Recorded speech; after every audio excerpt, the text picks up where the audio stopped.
হাসপাতালের করিডোরগুলা তখন আমাদের কাছে পরিচিত হয়ে গেছে, কিন্তু সামনে যে দিনগুলো আসছিল তার জন্য আমরা মোটেও প্রস্তুত ছিলাম না। সবার মনোযোগ ছিল ওর সিজার বা খিঁচুনির দিকে, কিন্তু নীরবে শরীরে বাসা বাঁধছিল আরেকটা বড় সমস্যা। তো প্রথম ডোজটা দেওয়ার পর ওর ঠান্ডা লাগে, তো এর মধ্যে ওনারা আমাদেরকে রিলিজও দিয়ে দিবে। তো রিলিজ দেওয়ার সময় আমি ওনাদেরকে এটা জানিয়েছি ওর একটু ঠান্ডা কাশি লাগছে, তো ওনারা নেবুলাইজেশন করার কথাও বলেছে।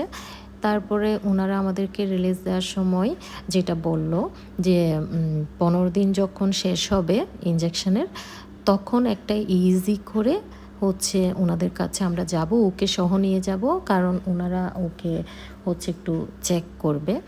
এরপরে যখন আরও 15 দিন পর যখন কোর্সটা শেষ হয়ে যাবে, তখন আবার হচ্ছে আরেকটা ইজি করে দেন আমরা আবার যাব।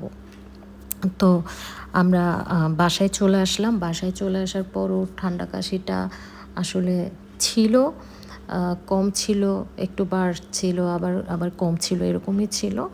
তো এর মধ্যেই ওর কোর্সটা চলাকালীন একদিন সকালে দেখছিলাম ও একদম শীতে যে কাঁপুনি দেয় এরকম করে কাঁপছিল, আর হচ্ছে একটু স্পাজম হচ্ছিল, মানে সিজার হচ্ছিল। তখন আসলে একদম ভোরের দিকে, তো আমি ঘুমাচ্ছিলাম, ওর বাবা উঠে হচ্ছে ওকে ফিডার খাওয়াচ্ছিল। তো ওর বাবা আমাকে ডাকলো, বলল যে দেখো তো ও এরকম কেন করতো। আমি ওকে কোলে নিয়ে দেখি হচ্ছে ওর জ্বর আসছে। তো ওর মধ্যে ওর বাবা হচ্ছে ডাক্তারকে ফোন দেয়, আমরা রেডি হয়ে বের হয়ে যাই। তো ডাক্তার বলেছে হ্যাঁ আপনারা হাসপাতালে চলে আসেন, আপনারা 8 নাম্বার ওয়ার্ডে যাবেন, আমিও আসতেছি। যাওয়ার পথে আমাদেরকে একটা সেরিল নামের ইনজেকশন কিনে নিয়ে যেতে বলে, যেটা হচ্ছে খিঁচুনি ইমিডিয়েট বন্ধ করার জন্য। তো ওর বাবা যাওয়ার পথে যেই ফার্মেসিটা খোলা ছিল ওইটাতে দেখে, কিন্তু ওনারা প্রেসক্রিপশনটা ছাড়া দিবে না। তো আমরা গেলাম, গিয়ে হচ্ছে ওই ঢোকার পথে যে ডাক্তারের রুম, ওইখানে আমার বাচ্চাকে ঢুকালাম। ওনারা দেখেই আছে, মানে ওনারা কোনো ইনজেকশন দিবে না, কারণ আমরা কিনে দিতে পারতেছি না। ভাই আমরা কি করব, আমরা কেমনে কিনে দিব, আমাদের তো প্রেসক্রিপশন ছাড়া ওষুধটা দেয়া হচ্ছে না। তো যাই হোক, আমাদেরকে ওয়ার্ডের ভিতরে পাঠাই দিল।